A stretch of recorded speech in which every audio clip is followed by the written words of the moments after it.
Hello, welcome back to my channel. Welcome back to Lagos Saturday. Since becoming the president of Nigeria, President Bola Ahmed Tinubu had signed into law a lot of bills, and they are electricity bill, data protection bill, and student loan bill. And for the purpose of this video, we are going to be talking about the student loan bill, which is now Student Loan Act.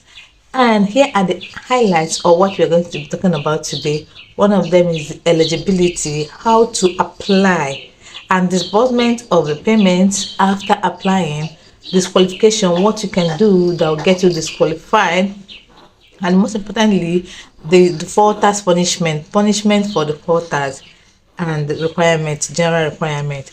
Stay tuned and don't forget to share this video to someone that you know that needs to hear this information, that needs to know this information. Before we go into the fastest way to apply for this loan, let's first of all talk about the eligibility.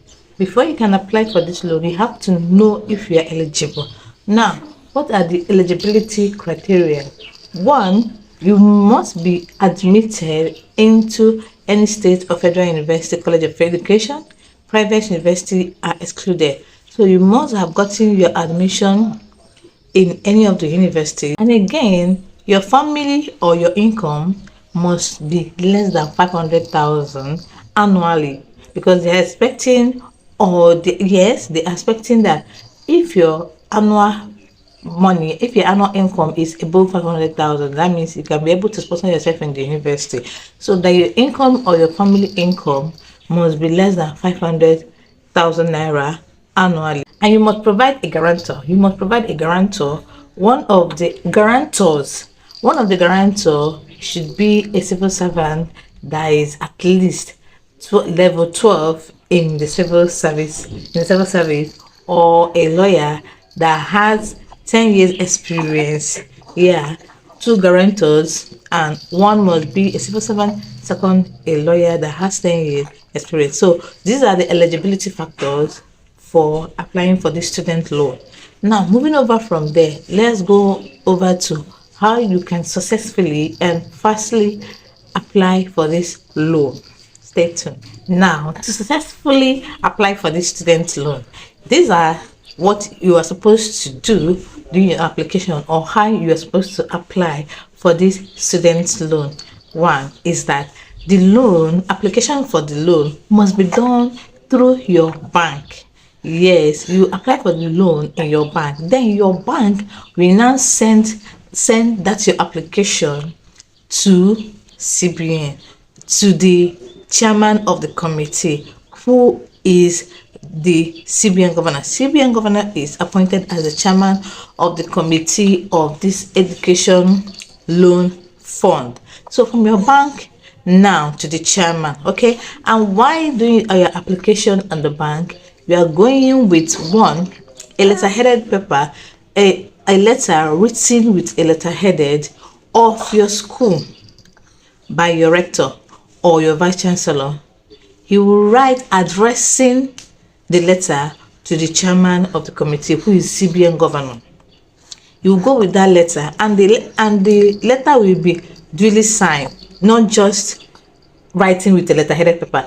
It must be signed, because some of you would like to maneuver this thing now and just go and get a letter written for someone else, and photocopy or something like that. So it must be duly signed. And again, while going for your application, or while submitting your application, you're also going with a letter from your two guarantors.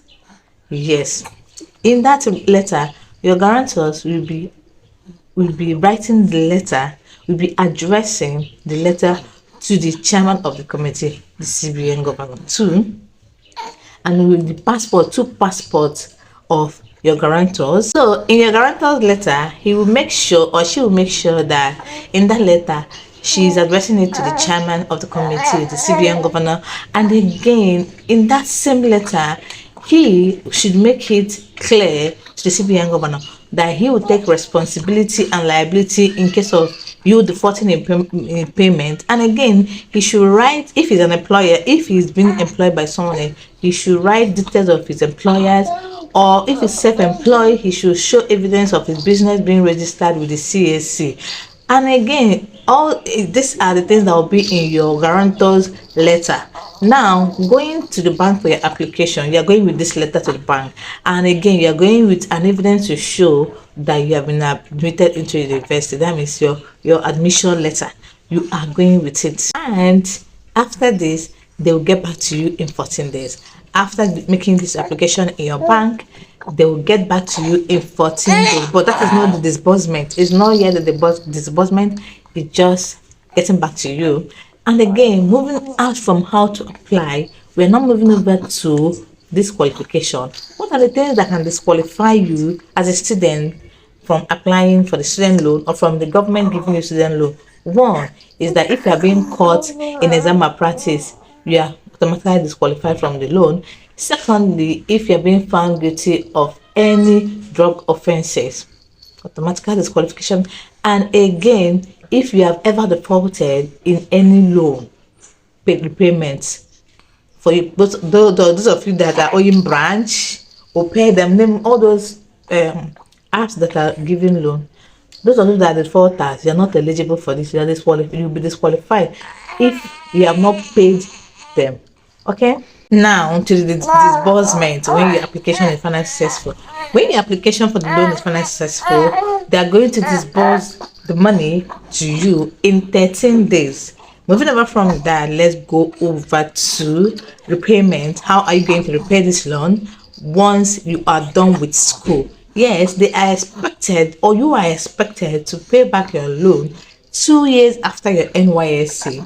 The loan will be deducted from your salary, 10% from your salary every month. Then if you're self-employed, after your NYSC, if you're self-employed, then 10% of your monthly profit.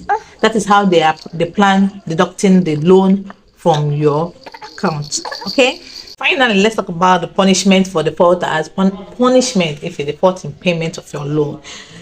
Punishment is that 2 years imprisonment or a fine of 500k. 2 years imprisonment or a fine, or 2 years imprisonment and a fine, depending, of 500k. All right. So from my own view, these are the bad side of it, because we all know that there's no job here in Nigeria. It's a hard thing for you to get job after graduation. Some people have been 5 years at home, 7 years at home without job. So in such case, if you're so unfortunate and you came out after your youth service, 2 years after your service, and you couldn't pay up, prison for you.